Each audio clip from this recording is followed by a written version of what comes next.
वेद प्रेमियों, सुधी श्रोताओं, संप्रति हम सब ऋग्वेद के 5वें मंडल के चौथे सूक्त के 7वें मंत्र की व्याख्या में प्रवेश करने जा रहे हैं। मंत्र दृष्टा वसुश्रुत आत्रेय, छंद त्रिष्टुप और देवता अग्नि हैं। शीर्षक है अग्नि उपासकों को संपूर्ण धन वैभव प्रदान करें। अब संबंधित मंत्र का सर्वप्रथम सस्वर पाठ हो जाए।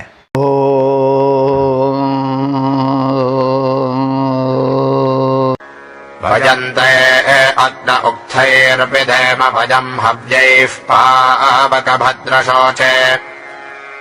अस्मे रजं विश्ववारं समिन्वास्मे विश्वानि द्रविडानि धेहि।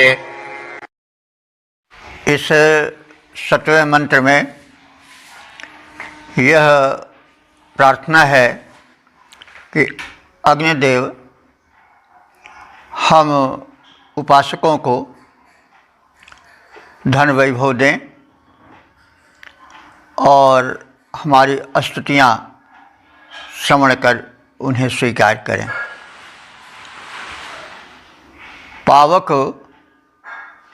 पावक कहते हैं पवित्र करने वाले को, पुनाति इति पावका। तो अग्नि से पवित्रता आती है, इस कारण से अग्नि को पावक कहा जाता है। तो हे पवित्र करने वाले अग्निदेव, भद्र सोचे, हे भद्र माने कल्याण कर, सोचे माने तेज वाले, अग्नि देवता, हे अग्नि तुम पावक हो, पवित्र करने वाले हो और तुम्हारे जो सोच कहते हैं दीप्ति को, तुम्हारी दीप्तियाँ जो हैं वो कल्याण करने वाली हैं। ऐसे तुम्हें वयम माने हम सब, उक्थई है, उक्त माने स्तोत्रों द्वारा, स्तुति मंत्रों द्वारा, हव्यैः हव्य प्रदान करके, विधेम माने सेवार्चन करते हैं। हे अग्निदेव, इसके फलस्वरूप अस्में माने हम सब उपासकों के लिए आप विश्ववारे, विश्व माने संपूर्ण, वारे माने वर्णीय, वर्णीय माने स्वीकार करने योग्य अर्थात उत्तम, हमें सभी प्रकार के स्वीकार करने योग्य उत्तम रईम, रई माने धन समृद्धि, सम इंद्र माने सम्यक प्रापय, भली प्रकार से प्राप्त कराओ। अस्में विश्वानि, हम सब के लिए, विश्वानि माने संपूर्ण, द्रविणानि धनानि यानी धनों को, धेहि माने स्थापित, धारण कराओ, यानी हम सब उपासकों में संपूर्ण धन धान्य स्थापित कराओ। यानी संपूर्ण का मतलब हुआ कि धन धान्य की कई कोटियां हैं, द्रव्य हुआ और समृद्धि हुई, धन की अनंत कोटियां हैं, विद्या धन, बुद्धि धन, यशोधन, और इस प्रकार से गोधन, गजधन, बाजधन, सम्मान धन, पद धन, सब धन ही है। जो धन्य कर दे वो धन है। तो जो वर्णीय हो माने सबके द्वारा स्वीकार करने योग्य हो, प्रशंसित हो, ऐसे धनों को हमें प्रदान करो, हमें स्थापित करो, हमें धारण कराओ। तो हे पवित्र करने वाले, मंगलमय तेज धारण करने वाले अग्निदेवता, हम सब उपासक तुम्हारी सेवा हवियों और स्तोत्रों के माध्यम से करते हैं। आप हम पर प्रसन्न हो और हम सब में संपूर्ण ऐश्वर्य और सभी प्रकार के धन धान्य धारण कराओ, स्थापित कराओ, प्रदान करो। हवियों से, स्तोत्रों से हम सेवा करें तुम्हारी, हे अग्निदेव। हवियों से, स्तोत्रों से हम सेवा करें तुम्हारी, दो सारे ऐश्वर्य देव, त्यों संपत्तियाँ दो सारी। ओम वेद प्रेमियों, सुधी श्रोताओं, संप्रति हम सब ऋग्वेद के 5वें मंडल के 4थे सूक्त के 8वें मंत्र की व्याख्या में प्रवेश करने जा रहे हैं।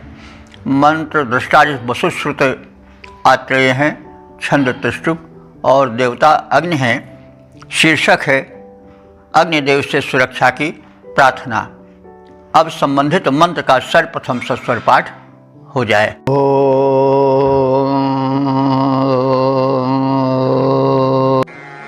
अस्माकमग्ने अध्वरञ्जशस्व सहसस्सो नो त्रिशतस्थहव्यम् भजन् देवेषु सुकृतस्याम शर्मणानस्त्रिवरोऽथेन पाहि।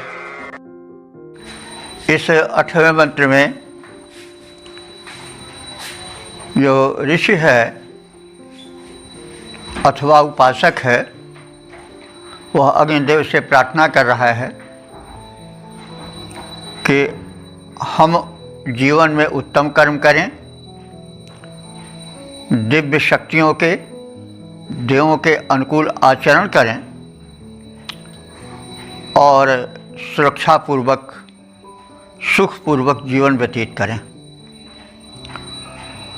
अग्नि देव से प्रार्थना के क्रम में उपासक कह रहा है कि सहसा सुनो, हे अग्निदेव, तुम बल के पुत्र हो। सह माने बल होता है और सहसा पुत्रा माने बल, सहसा सुनो माने बल के पुत्र। तो हे बल के पुत्र अग्नि, बल के पुत्र कैसे? अग्नि जब यज्ञवेदी में प्रगटाया जाता है तो उसके लिए अरण्य मंथन होता है। दो काष्ठ जिनको अरण्य कहे जाते हैं, वे अरण्य नाम के काष्ठ से बने होते हैं। उनमें आग जल्दी लगती है, तो उनमें चिंगारियाँ निकलें, इसके लिए मंथन करना पड़ता था और श्रम करना पड़ता था। तो यज्ञाग्नि को इसीलिए बल का पुत्र कहा गया है। तो हे बल के पुत्र अग्निदेव, तुम यहाँ हमारे यज्ञवेदी में तो बलपूर्वक मंथन से उत्पन्न हुए हो, लेकिन वास्तव में तुम सर्वव्यापी हो, त्रिसधस्थ, तुम तीनों लोकों में निवास करने वाले हो। हमारी प्रार्थना है कि अस्माकम हव्यम, हम सबके समर्पित हव्यान्न को, आहुति को, अध्वरम माने और आपके निमित्त होने वाले यज्ञ को, जुषस्व, जुषस्व माने सेवन करो। आपसे यह भी प्रार्थना है कि वयम देवेषु सुकृतः स्याम, हम उपासक देवों के निमित्त श्रेष्ठ कर्म करने वाले हों। हमें वो शक्ति हो, हमें ऐसी बुद्धि उत्पन्न हो कि हम देव शक्तियों का तिरस्कार न करें और उनके प्रति सदैव उत्तम कर्मों को करें और उससे उन्हें समर्थ और जो है वह प्रसन्न करें। देव शक्तियाँ जलादि हैं, वायु हैं, ये सब, तो इनके प्रति उत्तम कर्म करने का मतलब किया हुआ कि इनको प्रदूषित किया जाए, इन्हें सुगंधित, सुवासित और सत्व से परिपूरित प्रसन्न किया जाए आहुति आदि के द्वारा। यही देवों को प्रसन्न करना है। देव शक्तियों को हम रुष्ट न करें। वे रुष्ट कब होंगे? जबकि हम प्रदूषण उत्पन्न करेंगे। तो अग्निदेव से उपासक यह शक्ति मांग रहा है कि वो समस्त दिव्य शक्तियों को प्रसन्न करे अपने सदाचरण द्वारा, पवित्राचरण द्वारा, सत्कृत्यों द्वारा, यज्ञादि के कर्मों द्वारा। इसीलिए कहा गया कि वयम देवेषु सुकृताः श्याम, हम देवों के निमित्त श्रेष्ठ कर्म करने वाले बने। त्रिवरूथेन शर्म रा नः पाहि। त्रिवरूथेन कहते हैं तिमंजले मकान। तो तिमंजले मकान में हम शर्मड़ा माने सुखपूर्वक रहें, और वहाँ नह हम सबको, पाहि माने संरक्षण दो, वहाँ हम सबको संरक्षित करो। पा धातु है, पारक्षण यहाँ प्रयुक्त हुआ है। तो इससे यह सिद्ध होता है कि आर्य वैदिक जो थे वे त्रिमंजिले भवनों में रहते थे, उच्च अट्टालिकाओं में रहते थे। यह कहना कि आर्य लोग, कुछ लोग कहते हैं कि भवन निर्माण कला में कुशल नहीं थे, तो यह भ्रम है। और इसी आधार पर ख़ास तौर से उन्होंने सिंधु घाटी की सभ्यता को, हालांकि वह विदेशियों का कथन है कि सिंधु घाटी की सभ्यता में नगरीय सभ्यता का जो है वह प्रारूप मिलता है, इसलिए उसके बनाने वाले कोई दूसरे थे, आर्य नहीं थे। आर्य जो थे वो कृषि कर्म के अथवा ग्रामीण सभ्यता के थे। तो यह इस मंत्र से स्पष्ट होता है कि आर्यों को त्रिमंजिले भवनों में रहने और उन्हें निर्मित करने की कला का ज्ञान था। वे ऊंचे ऊंचे महल बनाते थे, और मेरे विचार से सिंधु घाटी के निर्माता आर्य ही थे, क्योंकि आर्यों का प्रसार सिंधु प्रदेश में ही था पहले। तो ये तो विदेशियों का षड्यंत्र ही हम कहेंगे कि है, कि उन्होंने सिंधु घाटी को, सभ्यता को अनार्य सभ्यता सिद्ध किया है। क्योंकि उनका यह मत है कि आर्य लोग जो थे वो कृषि कर्म के थे, ग्रामीण सभ्यता के थे। यह बात कुछ संगत इसलिए नहीं प्रतीत होती कि हमारा भारत तो आज भी कृषि प्रधान देश है, लेकिन क्या ऊंची ऊंची अट्टालिकाओं का अभाव है? आज कई मंजिलों के भवन मिलते हैं, देहातों में भी हैं, और शहरों में तो 30-30, 35-35 मंजिलों के मकान मिलते हैं। यद्यपि कहा जाएगा कि भारत कृषि प्रधान देश है, गांव का देश है। तो इसलिए इस ऐतिहासिक पक्ष पर भी एक प्रकाश पड़ता है कि आज सभ्यता जो थी वो कृषि प्रधान सभ्यता भले थी, लेकिन यहाँ के शिल्पी विश्वकर्मादि जो थे वे उच्च अट्टालिकाओं और महलों के निर्माता भी थे।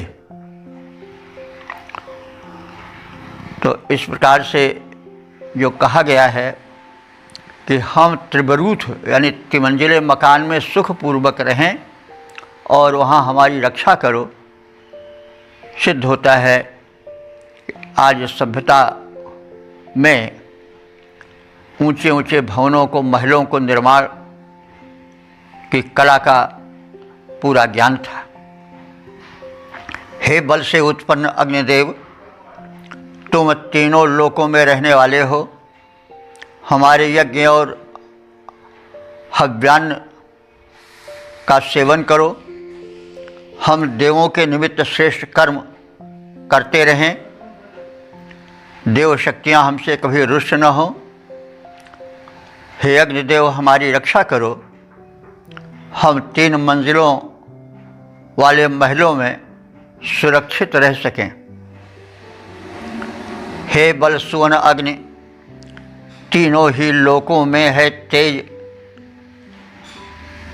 हे बल सुवन अग्नि, तीनों लोकों में है तेरा निवास।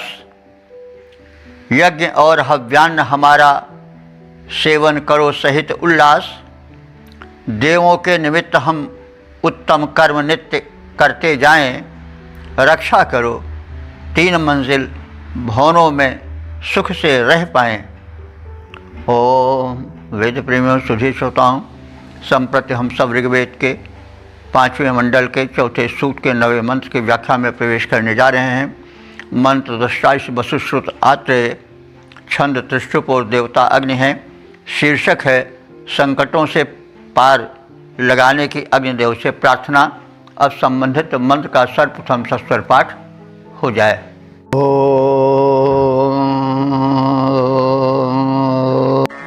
विश्वानिनो दुर्गः जातमेधस्सिन्धन्ननावादुरितादिपर्षे अग्ने अत्रिवन्नमसा गृणानो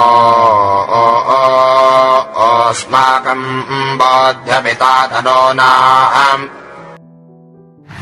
इस 9वें मंत्र में अग्निदेव से जीवन में आने वाले संकटों से सुरक्षा हेतु प्रार्थना है।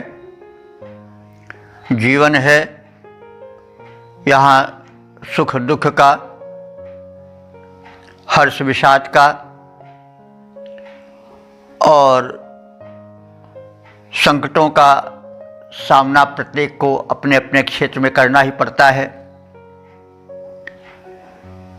इस स्थिति में दिव्य शक्तियों से सहायता प्रत्येक आस्तिक व्यक्ति मांगता है।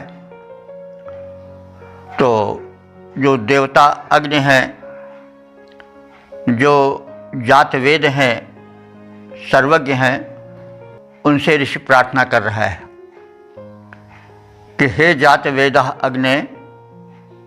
जात वेद माने जो यावत उत्पन्न पदार्थ हैं, प्राणी हैं, उनको जानते हों, यानी जो सर्वज्ञ हों। तो हे सर्वज्ञ अग्निदेव, तुम्हारा नाम जात वेद है क्योंकि तुम सब कुछ जानते हो। आपसे प्रार्थना है कि नाविका सिंधुम न नावा, जैसे नाविक सिंधु से पार कर देता है उसी प्रकार, नौ माने समान। तो सिंधु माने जैसा हम कहते आए हैं, वेदों में प्रायः नदी के लिए प्रयुक्त होता है। आज हम सिंधु माने समुद्र ज़्यादातर जानते हैं, और अगर व्यक्तिवाचक रूप लेते हैं तो सिंधु नदी जो इस समय पाकिस्तान में है, जो कि हमारे आर्यों की, वैदिक ऋषियों की क्रीड़ा भूमि थी, तपोभूमि थी, उसको हम सिंधु कहते हैं, जिसको हम भूल चुके हैं, जिसका दर्शन नहीं पा सकते हैं। तो इसलिए सिंधु का अर्थ जो है नदी है, पर कोई भी नदी हो सकती है, और नाम इसलिए पड़ा है सिंधु को, मतलब नदी को सिंधु इसलिए कहा जाता है कि स्यंदन शीला इति सिंधु। स्यंदन कहते हैं सरकते हुए भागते चलना, तो नदी सरकती ही भागती चलती है, इसी स्यंद से स्यंदन भी बनता है, रथ भी बनता है। तो स्यंदनशील होने के कारण नदी को सिंधु कहा जाता है। जैसे नदी को नदी क्यों कहा जाता है? क्योंकि नदत इति नदी, यानी वो नाद करती हुई चलती है। नदी चलती है तो कलकल की ध्वनि होती है, पहाड़ी प्रदेशों पर तो बड़ी प्रबल ध्वनि होती है। तो हमारे यहाँ शब्द निरर्थक नहीं होते हैं, वे अपने गुण के कारण नाम पाते हैं। तो प्रार्थना क्रम में कहा जा रहा है कि हे अग्नि देवता, आप हमें संकटों से पार लगाएं। कैसे? जैसे नाविक जो है नदी से नाव द्वारा पार लगा देता है। नह दुर्गहा,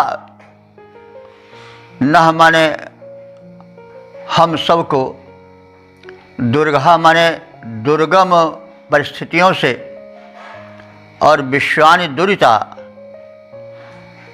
सभी प्रकार के या संपूर्ण, दुरित माने पाप, विश्वानि माने संपूर्ण, हमको संपूर्ण पापों से अति परश माने पार लगा दो। तो जैसे नाविक बड़ी सरलता से नाव में बैठे हुए लोगों को नदी की प्रवाहशीला धारा से उस पार लगा देता है, वैसे आप हमें संकट की धारा से उस पार लगा दो अपनी कृपा रूपी नौका द्वारा,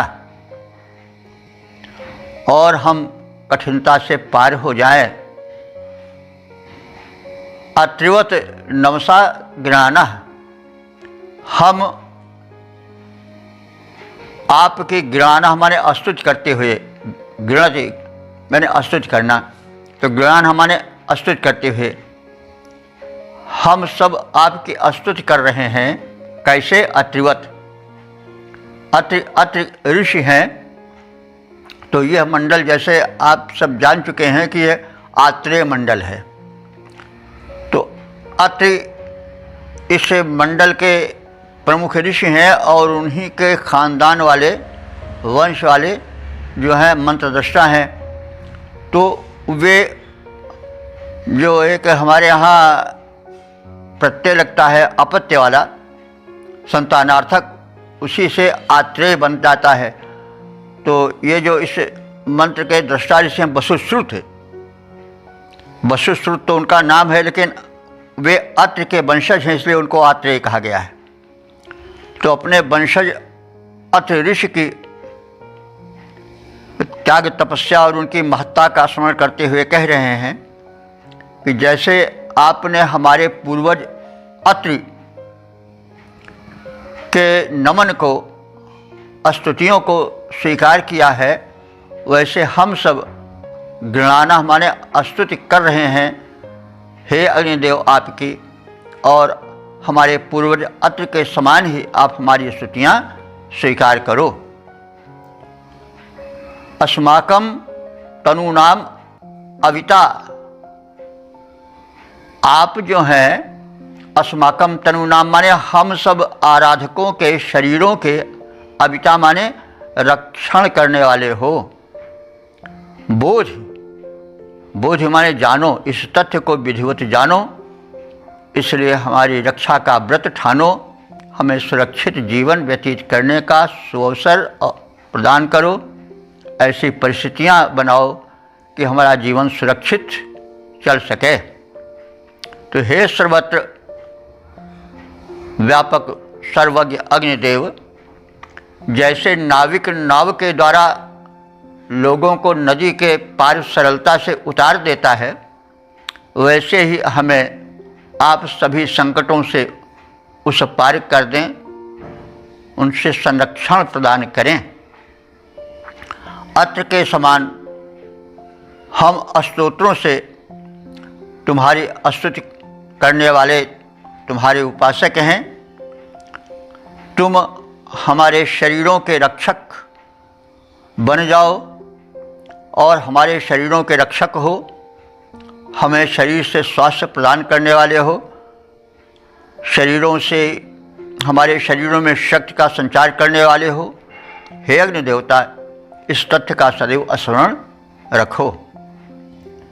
तो अग्निदेव सर्वज्ञ, उबारो संकट से हमको वैसे नाविक नौका से सरिता को पार करा देता जैसे। स्तोत्रों से स्तुति तेरी करते हम सब अति समान, तन के रक्षक हम सब के तुम जानो, इसे अग्नि भगवान। ओम वेद प्रेमियों सुधी श्रोताओं, संप्रति हम सब ऋग्वेद के पांचवें मंडल के चौथे सूक्त के 10वें मंत्र की व्याख्या में प्रवेश करने जा रहे हैं। मंत्र दृष्टा से वसुश्रुत आत्रेय, छंद त्रिष्टुप और देवता अग्नि है। शीर्षक है यशस्वी जीवन की चाह। अब संबंधित मंत्र का सर्वप्रथम सस्वर पाठ हो जाए।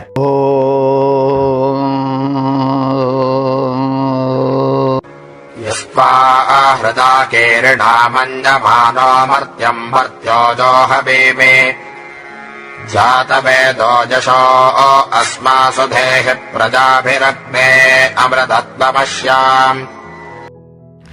इस 10वें मंत्र में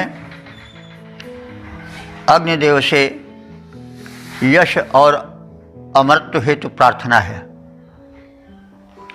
ऋषि कह रहा है कि यह मर्त्य, यह जो मैं मर्त्य हूँ माने मरणशील मानव हूँ, वह अमर्त्यम त्वाम, तुझ अमर देव अग्नि की प्रार्थना करता हूँ और कीर्ण हृदय मन्य माना, आनंदित हृदय से, कीर्ण माने प्रार्थना से उत्पन्न होने वाले आनंद से युक्त हृदय से, हृदय द्वारा मन्य माना, आप को मनाता हूँ, आपकी प्रार्थना करता हूँ। जो हवीमी, आपको बुलाता हूँ, आवाहित करता हूँ। जात वेद, हे सर्वज्ञ अग्निदेव, अस्मासु, अस्मासु माने हम आराधकों में, यशः धेहि, यश को धारण कराओ, यानी हमें यशस्वी बनाओ। प्रजा भी, प्रजाओं के साथ, संतानों के साथ, अमरत्वम अश्याम, मैं अमरत्व को प्राप्त कर सकूं। अमरत्व शादी के द्वारा भी मिलता है और दीर्घ जीवन भी अमरत्व ही है। तो मैं अमर जीवन प्राप्त कर सकूं। हे अग्निदेव, मैं उपासक तो मरण धर्मा मानव हूँ, लेकिन तुम तो अनादि हो, अनंत हो, अमर हो। तो हे मरण रहित देव, मैं मरणशील मानव हृदय से तुम्हारी प्रार्थना करता हूँ, आनंद भाव से तुम्हारा आवाहन करता हूँ। हे सर्वज्ञ अग्निदेव, हमें यश धारण कराओ, अर्थात हमें यशस्वी जीवन प्रदान करो और संतानों के साथ हम आनंद पूर्वक रहकर अमर जीवन व्यतीत कर सकें। मैं हूँ मर्त्य परंतु अमर, तुझ सुर को विनय सुनाता। हे अग्निदेव, मैं हूँ मर्त्य परंतु अमर, तुझ सुर को विनय सुनाता, आनंद भाव से भरे हृदय से तुझको पास बुलाता। हे सर्वज्ञ देवता, यश को धारण मुझे कराओ, संतति सहित अमर हो जाऊं, संतति सहित अमर हो जाऊं, इसके योग्य बनाओ। और वैदिक प्रेमियों, सुधी श्रोताओं, संप्रति हम सब ऋग्वेद के पंचम मंडल के चतुर्थ सूक्त के 11वें मंत्र की व्याख्या में प्रवेश करने जा रहे हैं। मंत्र दृष्टा से वसुश्रुत आत्रेय, छंद त्रिष्टुप और देवता अग्नि हैं। शीर्षक है अग्नि उपासना, संपूर्ण उपासना। अब संबंधित मंत्र का सर्वप्रथम सस्वर पाठ हो जाए।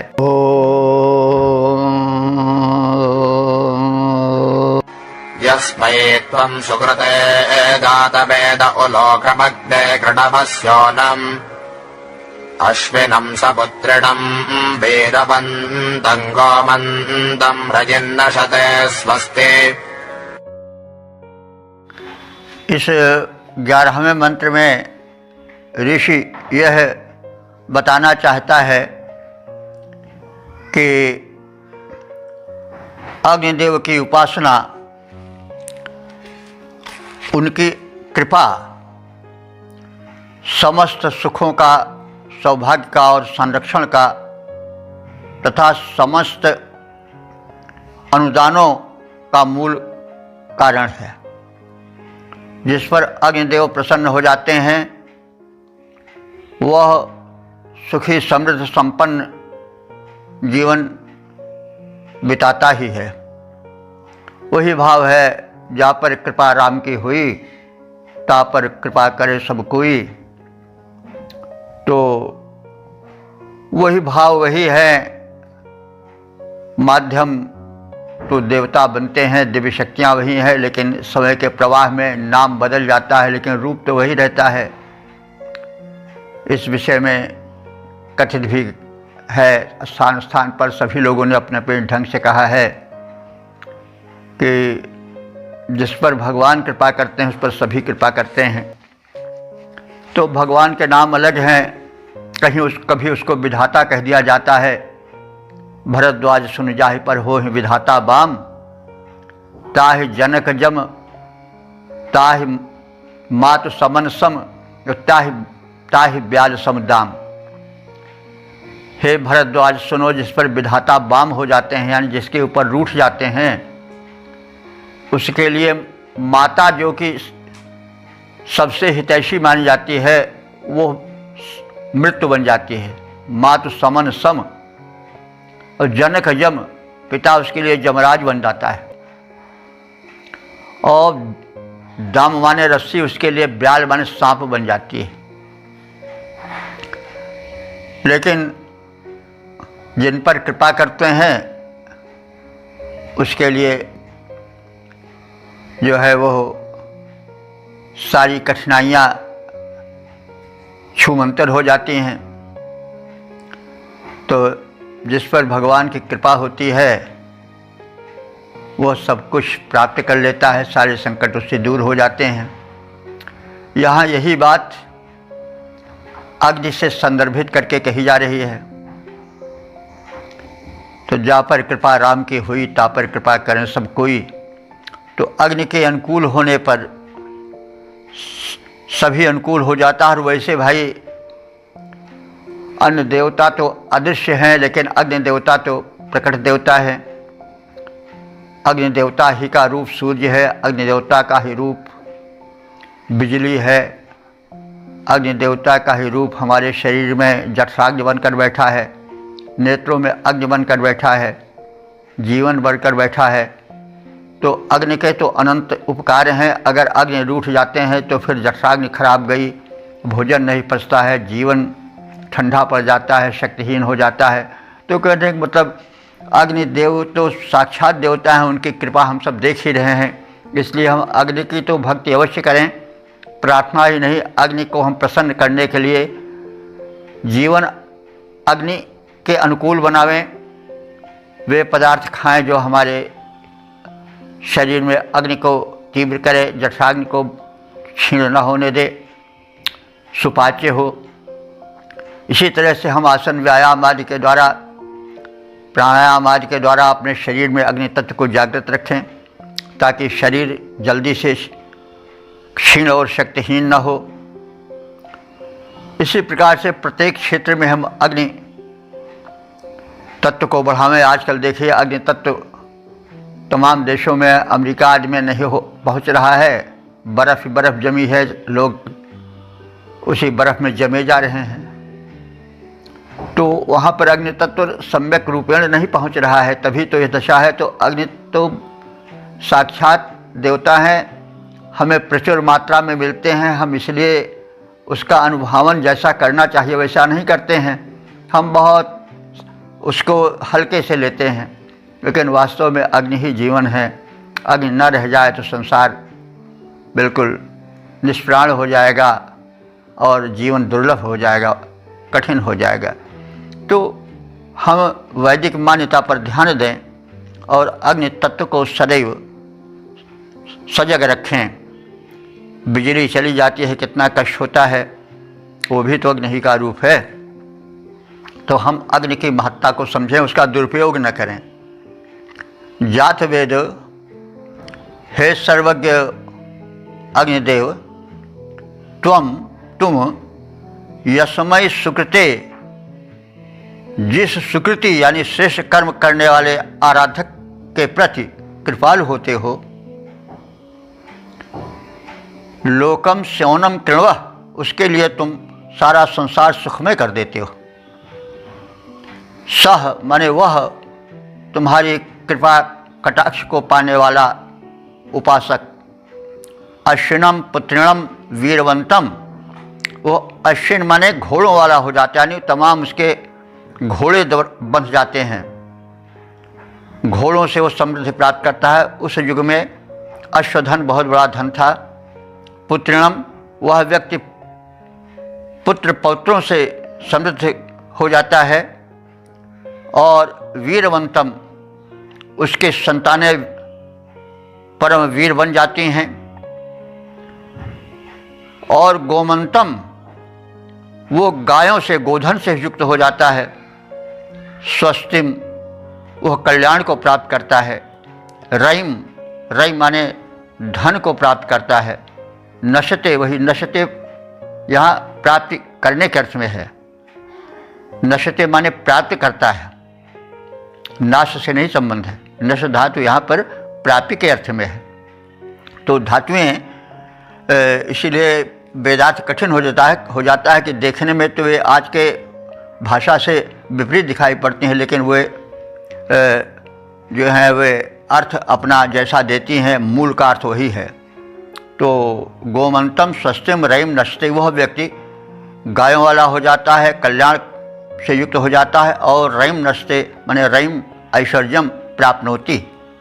तो हे सर्वज्ञ अग्निदेव, तुम उत्तम कर्म करने वाले जिस उपासक पर सुखद अनुग्रह करते हो, उसके संसार को सुखी बना देते हो। वह तुम्हारा कृपा का पात्र अश्वों से, वीर पुत्रों से सुखी बन जाता है। गोधन से वह संपन्न हो जाता है।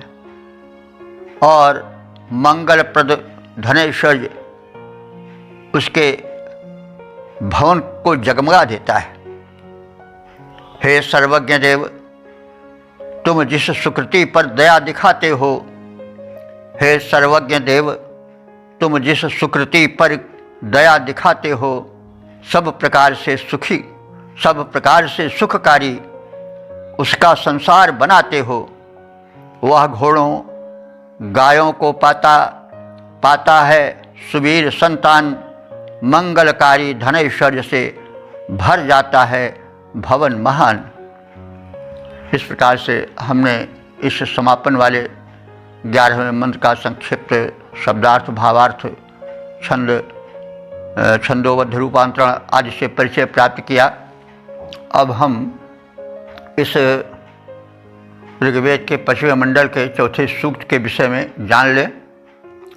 इस सूक्त में 11 मंत्र हैं, सभी त्रिशुभ छंद में निबद्ध हैं।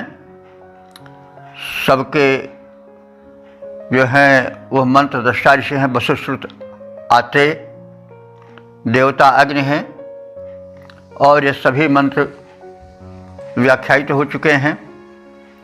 और अब तक ले जो मंत्र व्याख्यायित हो सके हैं उनकी संख्या पहुंच चुकी है 3688।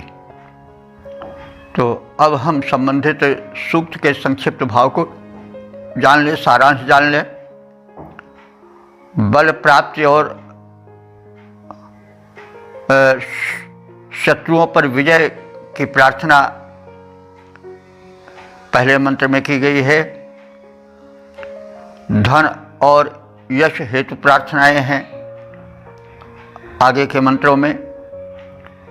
अग्नि की उपासना से कल्याण होता है, यह कथन किया गया है।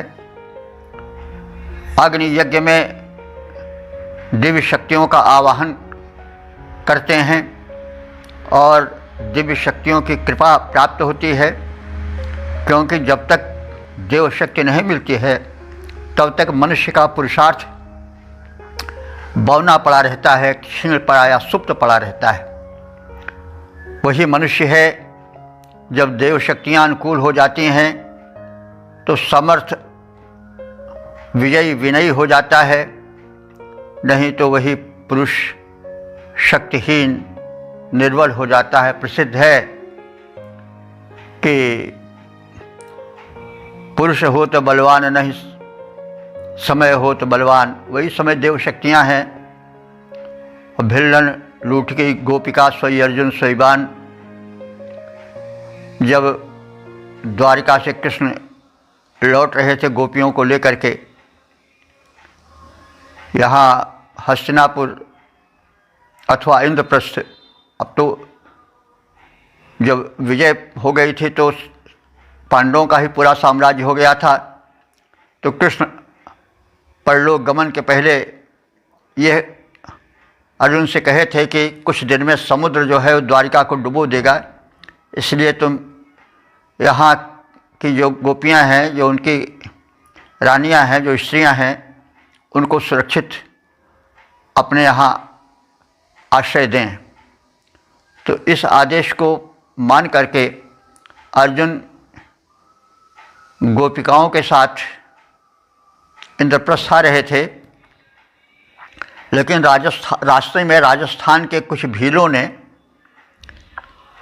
गोपियों को लूट लिया, उनके वस्त्राभूषण छीन लिए।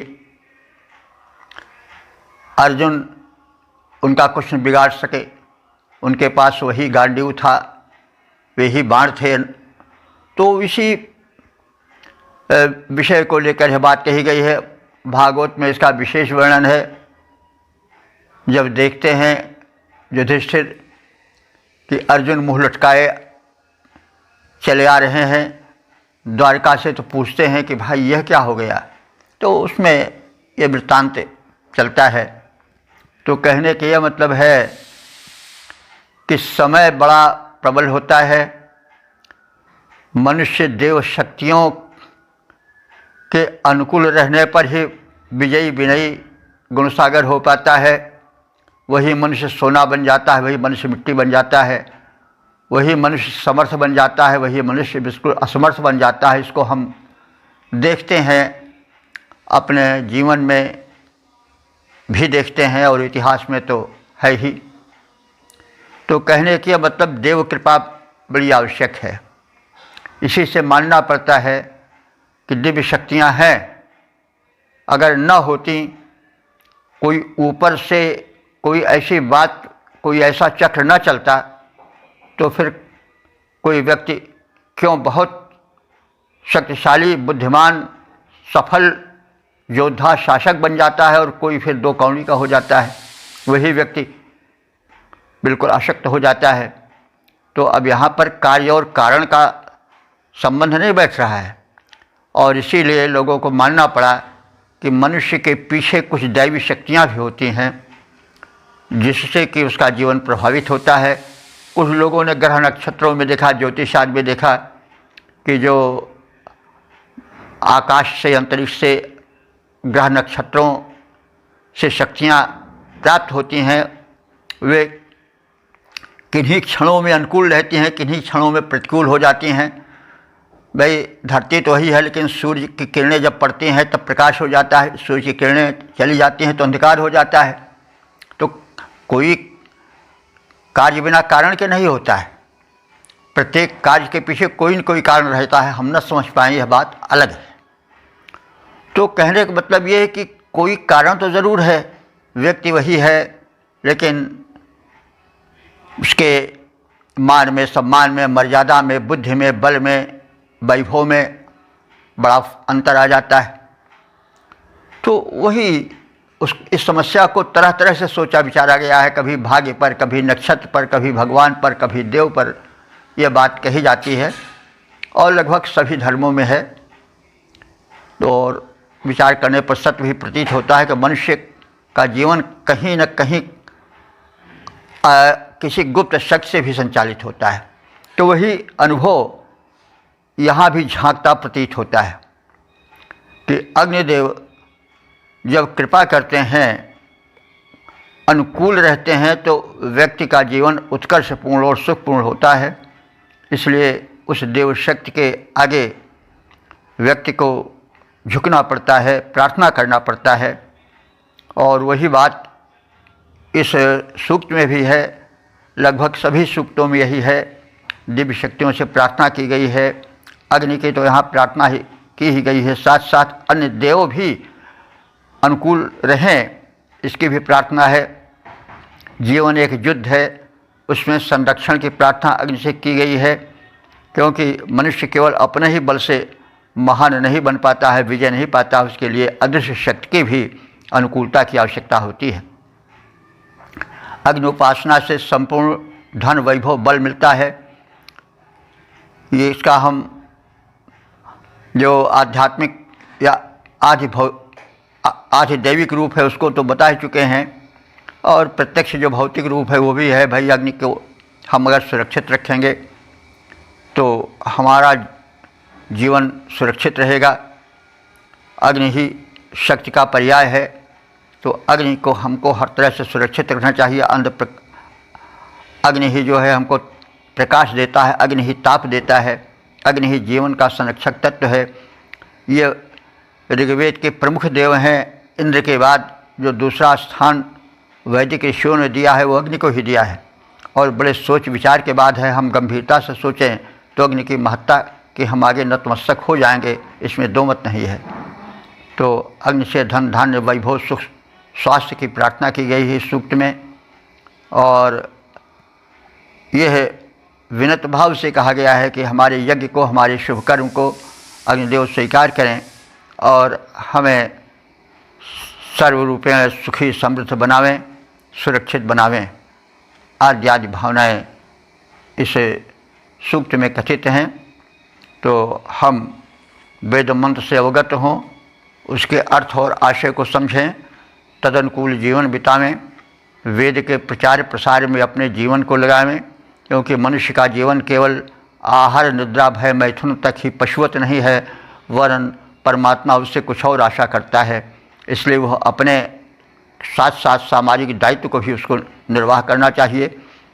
जिस क्षेत्र में हम हों, हम उस क्षेत्र में अपने अतिरिक्त लोक कल्याण की भी चिंतना करें।